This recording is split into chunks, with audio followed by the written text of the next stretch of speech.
ask a question. How many among you here know how to ride a bicycle? Anyone? Well, quite a few. You know, when I was 10 years old, so I was grade 4 back then, my papa, my dad, that's how I call him, my papa bought me a bicycle, okay? With 4 wheels. Bicycle pero 4 wheels. And what I think is that there is a wheel in front, 1 and 3 at the back, with the 2 smaller that serves as a stabilizer. Okay, so even so, I was so hesitant and I was so afraid to try riding a bicycle. In fact, Papa would always tell me that, kaya mo yan, you can do it. And he told me that several times. Until finally, I was able to drive the bicycle until the stabilizers are removed. And I was able to navigate to far places. Okay? Now, as we grow in our walk with God, God would allow us to experience many different things. Sometimes, those experiences are so scary because of unfamiliarity. Okay? We're not used to doing things. But the best thing about God is that even though things sometimes are very scary, God came to us. Okay? Not only that God came to us, He identified with us and He remained to be in us for those who believe in Him.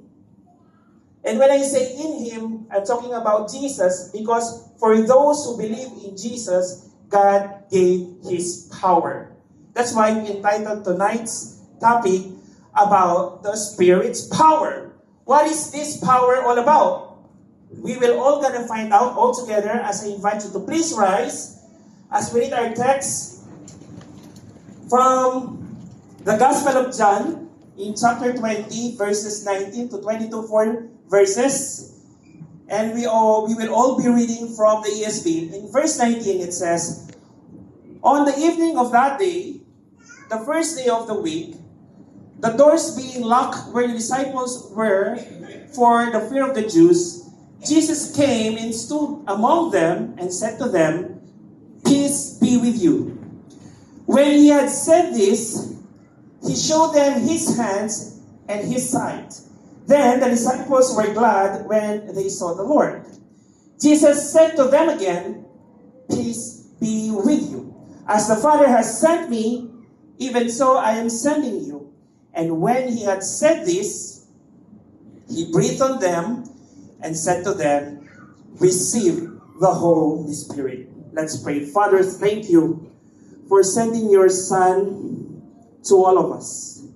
And I pray that even as we hear, as we listen to your message to all of us this evening, my prayer, God, is that we may not only be refreshed by your message, that we will not only be encouraged, I also pray that we will all be moved to act, even if it entails that we are moving out of our comfort zone, but with courage and boldness, knowing that you are with us.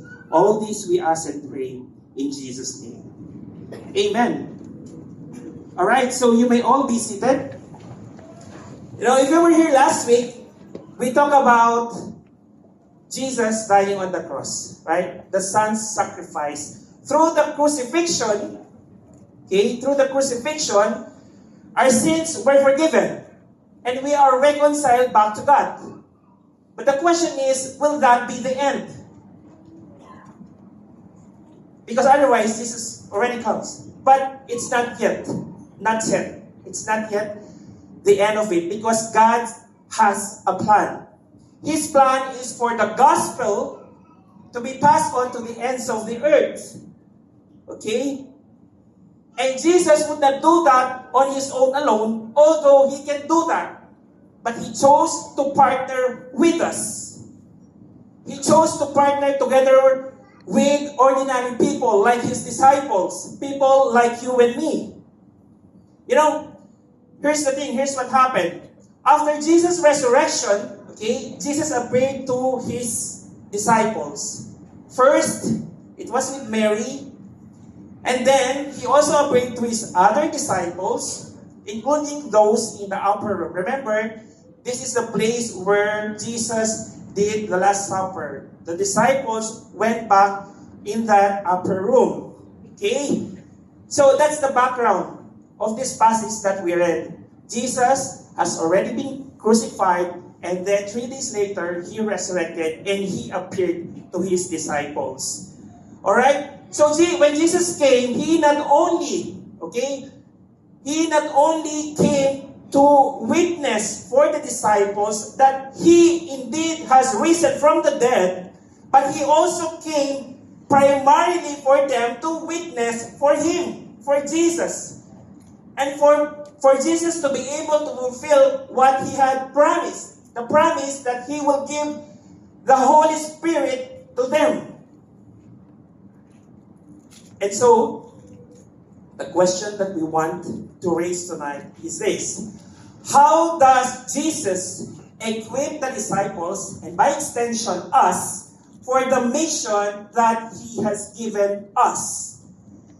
First thing is that Jesus equipped us by preparing us with his peace. It says in verse 19, again, on the evening of that day, the first day of the week, the doors being locked where the disciples were for fear of the Jews.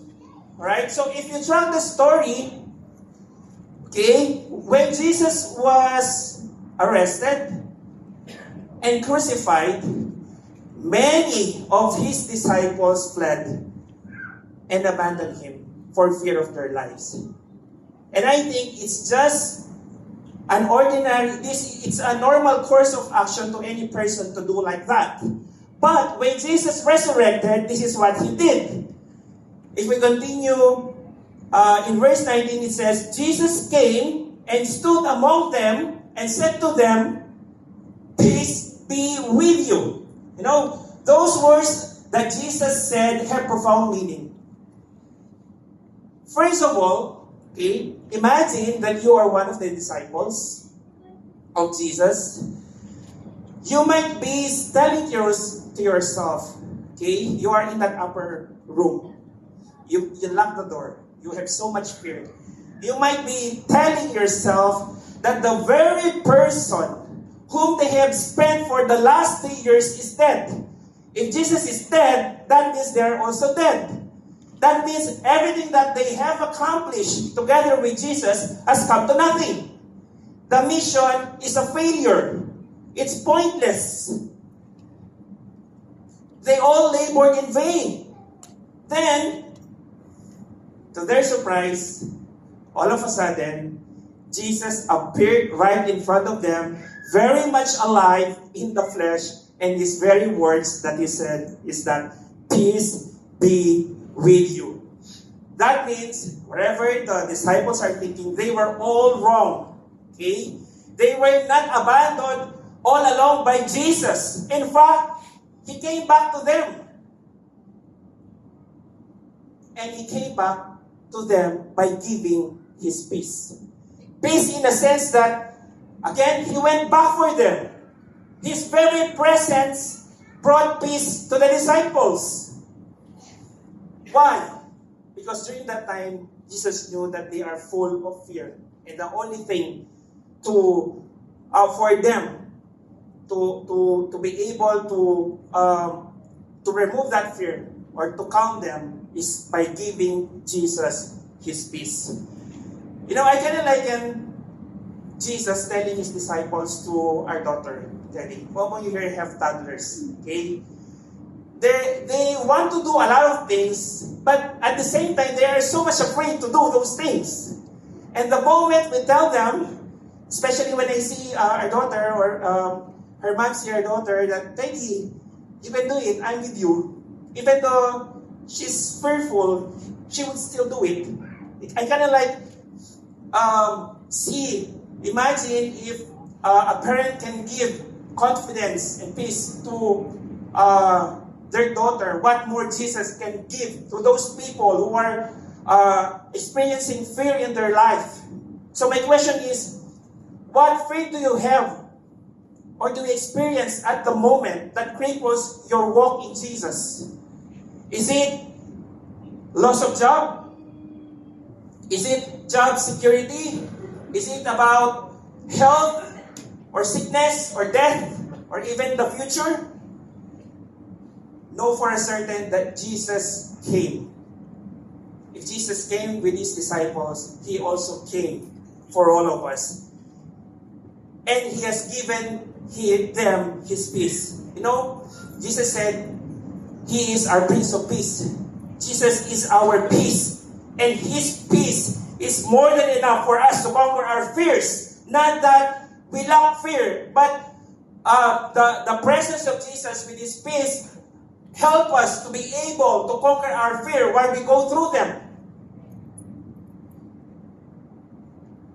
And at the same time, that's why I said that the very words of Jesus that said, peace be with you, has a profound meaning, is that because Jesus coming to life cemented our relationship with God forever. No one and nothing can snatch that away from us. And then, Jesus probably know that the disciples are not fully convinced yet that he is alive. That's why in verse 20, this is what Jesus did. He showed them his hands and his side. Remember, Jesus was crucified. There will be mark from the nails, and he was pierced on the right side. So Jesus showed them that proof. And with that hard evidence, obviously, whatever the doubts that the disciples have during that time have been wiped away. So, here's how the disciples responded. Then, the disciples were glad when they saw the Lord. You know, if we're going to read in other translations, this word glad, it's translated as, when they saw the Lord, they were overflowing with joy. When they saw the Lord, they were overjoyed. When they saw the Lord, they were really happy. Imagine from fear, it now turns into an overflowing joy. It's a quick shift of what they're experiencing during that time, just because Jesus was there and he told them, I'm giving you my peace, or peace be with you. You know, picture this. Between our fears, okay, and that overflowing joy is the peace of Christ. Let me repeat that again. Between our fears, wherever they are, and that overflowing joy is the peace of Christ. You know, to transition from fear to overflowing joy, it's very difficult on our own. Right? We cannot fake that. We cannot do that on our own. But Jesus offered his peace to us so we can experience joy amidst our fear. That's the kind of peace that Jesus is giving us. And so I say that Jesus meets us in our fears and uncertainties with his peace in our hearts, so we can step confidently into the mission he has given us to do. You know, knowing that he has given us his peace, it gives us confidence, right? It gives us confidence to keep going, because we have mission in life. We have a role to do. Although our mission may be different, it may be different the way we navigate it, but we have the same peace of Christ that is at work in us. Think about what God wants to do with you, or for you, or in you. He's telling you that I am with you. You have my peace. And then Jesus also equips us by prompting us into our purpose.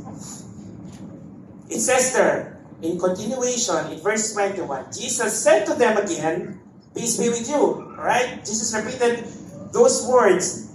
And then he continued, as the Father has sent me, even so I am sending you. Okay? Now, this is not the first time that Jesus ascertained the disciples of why he called them in the first place. There are even hints. Okay? And bold declaration during the course of time, okay, that when they were together. But when Jesus said this, on this verse, it was the pinnacle of them all. So certainly, what Jesus is saying is that He is reminding the disciples of their purpose. Jesus has to remind them that you have to go back to where I called you in the first place. That's why Jesus said, I'm giving you my peace. So that because Jesus wants to for them to realize that their purpose is not gone. It may be halted for a moment, but it should go on. It should continue. Okay? As if Jesus is telling them right at that very moment that I'm back. I'm here. Let's do it. It's time for you to fulfill that purpose of yours that I've given you. That's why I am sending you. Okay? By the way, this is the Great Commission version of John. As we all know, we're very much familiar with Matthew, right? Now this is the version of John of sending us. Okay? So, again, imagine you were one of the disciples that Jesus is talking to in that upper room during that time. And Jesus is telling you, I am sending you with my peace. I am sending, as the Father sent me, I am sending you. How are you going to feel? Okay? Imagine from fear, they are full of gladness now. I can imagine that they're all pumped up. Okay? I can imagine that upon looking or upon seeing Jesus, their veins start to flow with blood. Okay? They might be thinking that the vision that God or that Jesus has given them is gone, but now, after hearing Jesus, it starts to become clear again. Now they are more confident. Now they are more courageous, more passionate, more bold to let their purpose come to life. Here's the point. Our vision, values, and boldness for mission are not our own. Sometimes we feel like you carry the whole burden of preaching to other people. But the things that we believe in, our faith, these are not our own, but gifts from the one who sends us into the world. You know, I like this. They say, it's not there. They say that a follower who loves Jesus will bear his values naturally. For what fills the heart is formed by Christ Himself. Okay? All of these are meant for the purpose of sharing the love of Christ to every mankind. And when I say mankind, the people who are close to you. It might be your family member that you need to reach out, that Jesus is sending you. It might be your office mate. It might be a person, even that person whom you don't feel sharing. Okay? You know, one thing I learned, and I'm still learning, okay, is for me how to share the love to others like Jesus did. How many among you here struggle sometimes? So maybe it's me to share Jesus because I see the person as undeserving. You know, sometimes I feel like it's very difficult to be sent to share the gospel of Christ. Sometimes I feel like it's annoying even. Sometimes it's frustrating and even heartbreaking. Because I realize when I do something, I put the burden to myself. I have my own expectations. I have my own timeline. But you know, as I go through this message, as I dig deeper, and I felt like God spoke to me as I was preparing for this message, is that, you know, I was reminded of my purpose that I am sent. But this mission is not mine. It's God's. And it's about Him. It's Him who is able to fulfill this purpose of mine. It's Him who's going to act. It's Him who's going to convict that person. It's Him who is going to soften the heart of that person. It's Him who's going to transform the life of that person. So, I hope that whenever you feel the burden, it's good to feel the burden, I suppose, but I hope that whenever you feel that it's very difficult, I mean, it's very hard for you to share the gospel, I hope that we will not quit in reaching out to people just because that person is difficult, just because your circumstances are difficult, just because the vision is blurred, just because you lack the passion. You know, you may all be lacking in all of this, but the good thing about God is that He is always ahead of us. And Jesus demonstrated that. Not only that He reminded the disciples of their purpose, that's why they are being sent to share the love of God in Christ, is that another way for Jesus to equip us in this mission is ultimately by powering us up with the Spirit. He says in verse 21, "And when He had said this, He breathed on them and said to them, receive the Holy Spirit." You know, this is a prelude of what's going to happen. Okay? Prior to the ascension of Jesus into heaven. And Jesus breathing on them is a fresh mandate to the disciples because they are now about to enter a new journey. A new journey. Still with Jesus, with the Holy Spirit.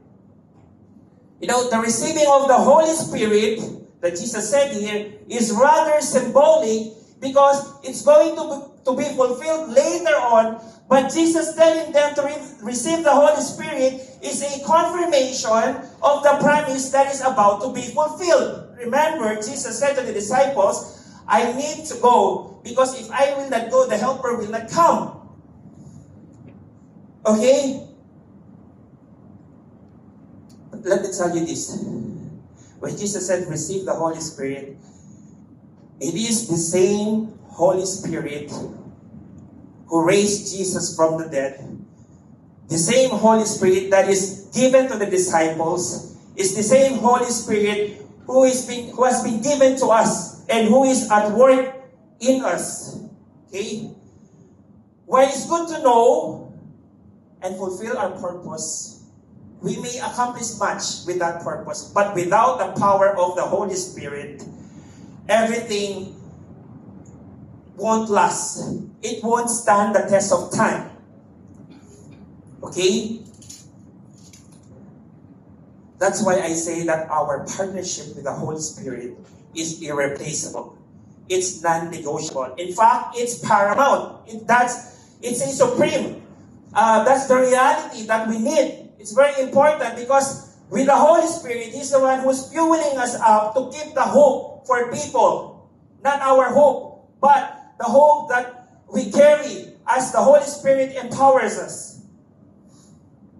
And so I say that Jesus empowers us with the Holy Spirit so we are able to live and serve Him and serve His mission boldly, knowing we are never sent on our own. You know, think about this. If you just tell ourselves, or if you just tell yourself, you know, my participation in this mission to just share the gospel is more than enough. God takes the biggest portion of that burden.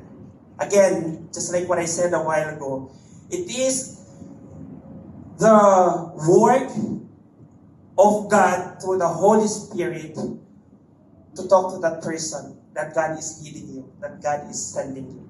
It is the work of the Holy Spirit to soften the heart of that person that God is telling you to reach out. No matter how hard or how difficult or how impossible at this very moment for that person to know Christ, to receive Christ. It is the work of the Holy Spirit to transform the life of other people. It's not our responsibility.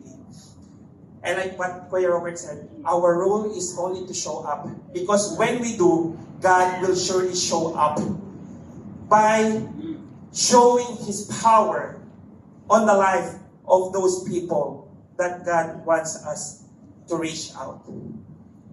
You know, it didn't end there because the Holy Spirit did came. If we go back, or if we jump to Acts, this is the time that Jesus is about to ascend to heaven, and He spoke once again to His disciples, and He said, and we are very much familiar with this, He said, but you will receive what? Power. When the Holy Spirit has come upon you, and you will be my witnesses in Jerusalem. Your Jerusalem may be, could be your family. In all Judea, it could be your office mates and Samaria, and to the end of the earth. That means,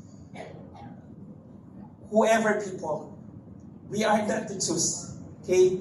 If Jesus loves them, we should also love them in as much as He loves them. Anyway, we experience God's love, right?